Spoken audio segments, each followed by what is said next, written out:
جهل تا او د بدر کیو او الته رسول الله صلی الله علیه وسلم سره د 313 کسانو الته ورسېدو چې ورسېد د دې چې کومه علاقہ وا هغه علاقې کې او بنوي یعنی کوم ځای کې چې د خپل فوج جوړ کو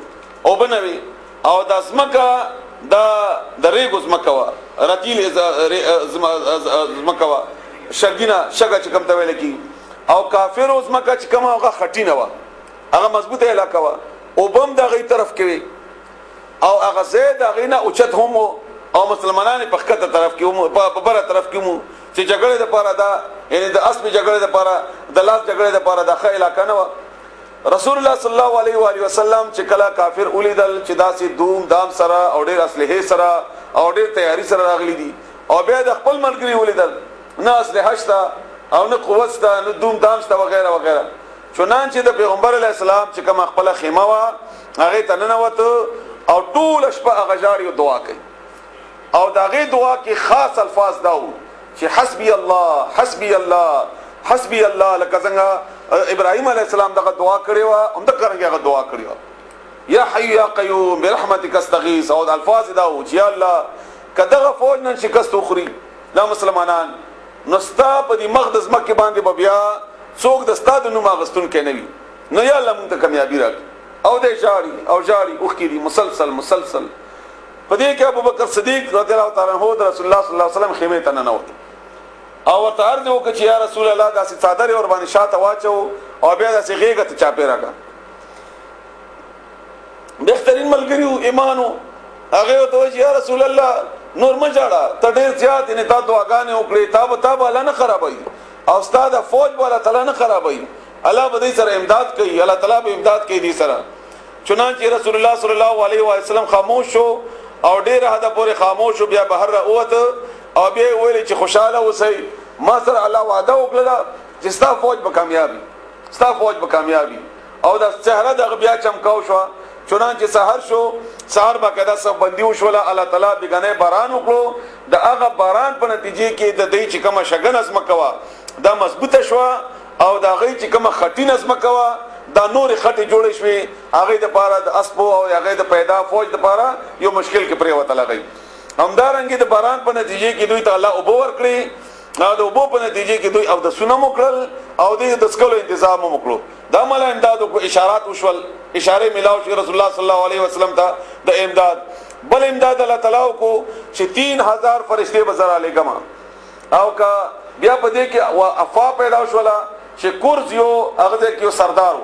او هغه سره 1000 جنگجو خلقو چې دا هم راځي ابو جهل سره ملګرتیا د پاره د مسلمانانو په خلاف باندې مسلمانانو کې باغی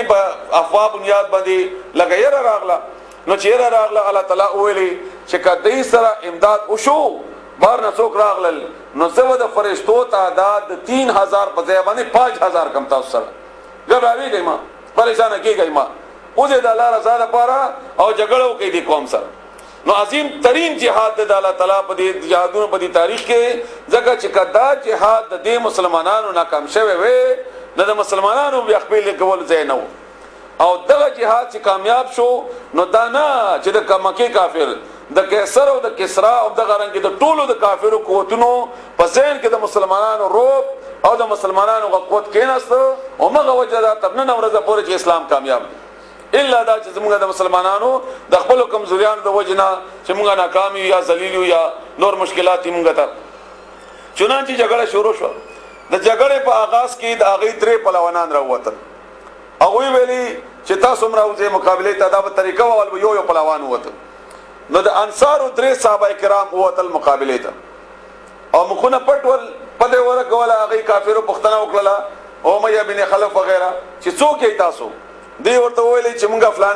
فلانه یو وای تاسو زموږ د حیثیت برابر نه یې مونږ د زموږ خپل تر ځمن راو باسي چې هغه تر مونږه جګړه وکړو چنانچه رسول الله صلی الله علیه وسلم حضرت حمزه چتره وو حضرت علی چترزوی وو اومدا غنګي ابو عبیده چې دام د رسول الله صلی الله علیه وسلم ترو دا ترزوی وو دی ته ویلي چې تاسو لاړ شئ او دې درې اکسترا مقابله وکړي نو دا دوه کسان پړم باندې مقابله کې هغه مردار کړ حمزه او د علی رضی الله عنه په نتیجه کې دا نور دوه جګړه وګداوا او د ابو عبیده د خپل زخمی شولا کټ شولا او بیا ورپسې علي رضی الله تعالی عنہ او حمزه رضی الله تعالی عنہ ورغلل او هغه کافر هغه مردار چې دا ابو سفیان خپلوانو رشتہدارانو کې مرتلل مشهور پهلوانانو او بیا غنه بعد باقاعده جګړه شروع شو د کافرو 70 کسان پکې مردار شول او 70 کسان ټول تقریبا سربراهان د قوم یا د قبيله او یا د خپل هغه علاقې او 70 کسان باقاعده رسول الله صلی الله علیه وسلم قیدیان اونیول دغه قیدیان جوړ کړل او الله تعالی کامیابی ورکړه تفسیر الله تعالی کوي په جنگ احد باندې او ابتدا کې الله تعالی ورته وایي چې تاسو سره ما په هغه وخت کې هم دغه طریقې سره امداد کړو په دې طریقې سره چې دوی دومره کمزورې تا ملګری داسې کمزوري او امداد ودا کړو زه مغرب یما او مغه طاقت مې ده او مغه فرشتي او د فرشتو باره کې یو وری ابو جبرائیل علیہ السلام راغی رسول الله صلی الله علیه وسلم ته او ورته فرمایل چې کم صحابه کرامو جنگ بدر کې ایسا غست دا داغه باره کې ستاسو خیال دی پیغمبر علیہ السلام جواب کې فرمایي چې په موږ مسلمانانو کې لوی درجه ولدیغه بلند مرتبه ولدیغه چا چې ایسا غست دا په جنگ بدر کې هغه ورته جواب کې فرمایل جبرائیل علیہ السلام چې کمې فرشتي په جنگ بدر کې راغلي وي دا په فرشتو کې ټول نه لوی مقربي دي تعالی لوی درجه ورکړي او هغه په فرشتو کې هغه نمایا فرشتي دي د څلورم اسمان نه الله تعالی را لګلې وي او دې باره کې یو روایت داسې هم شته چې تر قیامت پورې به دا فرشتي چې کم ځای کې د مسلمانانو جګړه وي هغه ځای کې به د امداد لپاره ورځي کچېره هغه په شرایطو باندې هغه پوره دا و د جنگ بدر خبره او په جنگ احد باندې چې کومه تفسیر الله تعالی کوي په دې ځکه به تاسو سوابري ا نور تفسیرین علاوه اول نه دا خبره ځین کې کینه وای بیا ورستو هغه په الفاظو کې راځي تاسو خیمه هغه داوا خاص خبره داوا چې مسلمانان کامیاب شوي وو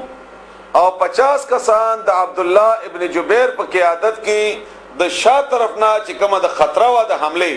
هغه کې کینولي رسول الله صلی الله علیه و وسلم چې دې طرف نه د کافر د مقابله غوونه کې حمله ونه چې کله مسلمانانو کامیابی حاصل کړه کافر منډه وهلي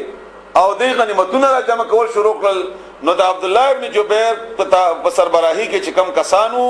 دیم راغلل او دا غنیمتونه پسې را جمع کول شروع کړل عبد الله ابن جبیر بار आवाजونه وکړل چې مزه د الله د رسول حکم نه کړي هغه ویل نه کامیابی وشوله وزود غنیمتونه را جمع کول دي کافر او تخفیدل چنانچه 10 یا 12 کسان هغه سره پاتې شول او دا نور لاړل غنیمتونه جمع کول لپاره او خالد بن ولید د شا طرف نه حمله وکړه او شا طرف نه د دې مرکول شروع کړل مسلمانانو شهید اولی شروع کړل چې کم کافر تخدل هغه مخونه حمله وکړه نو دې په منځ کې گیر شو نو 70 صحابه کرام سره د حمزه رضی الله تعالی عنہ دا شهیدان شو او دا عظیم ترین صحابه کرام او د رسول الله صلی الله علیه و علیه وسلم خپل غاخ مبارک هغه پکې زخمی شو پکې ویني مبارک دغه مخنتوي شوی او ابتدایي گزار سره رسول الله صلی الله علیه وسلم بهوش شو او بیا افواید خورک لاله چې هغه شهید کړل شو او دې سره مسلمانان نورم هغه شو له غورځیدل زونه چې پیغمبرم شهید شو اوس به موږ څه کوو نو چنانچه مسلمانانو منډې کړې په تخدیدو باندې شروع شو رسول الله صلی الله علیه وسلم په دې وخت کې پاتېدو او بار आवाजونه وکړل چې الیا عباد الله ما طرف تراشي او یو قدم د خپل ځای نه غوځیدل نو او رسول الله صلی الله علیه وسلم سره دی وخت کې 12 کسان دوباره را جمع شول او د رسول الله صلی الله علیه وسلم دفاع شروع کړل چې باغی کې خاص طور باندې یو ابو طلحه او یو سعد بن معاذ او دا دوه کسان داسې وو چې د لپاره رسول الله صلی الله علیه وسلم دغه دعا کړې ده چې زما مور او پلار تاسو نه قرباني ابار باید دا دعا وکړه دغه چې دا ډېر مضبوطه دفاع وکړه د مسلمانانو د اسلام او د رسول الله صلی الله علیه وسلم اخر ورور دی لاړل د وحد دغه طرف ته او کافرو په ځړ کې سره د دې چې مسلمانانو شکست وخوړل هغه په ځړ کې الله روب واچو او ابو سفیان سربراه او ځکه چې ابو جهل خو په جنگ بدر کې مردار شوی او هغه وتختیدل ورسته د دې په ځین کې دراغله چې موږ خو ګټه کړې و راغلو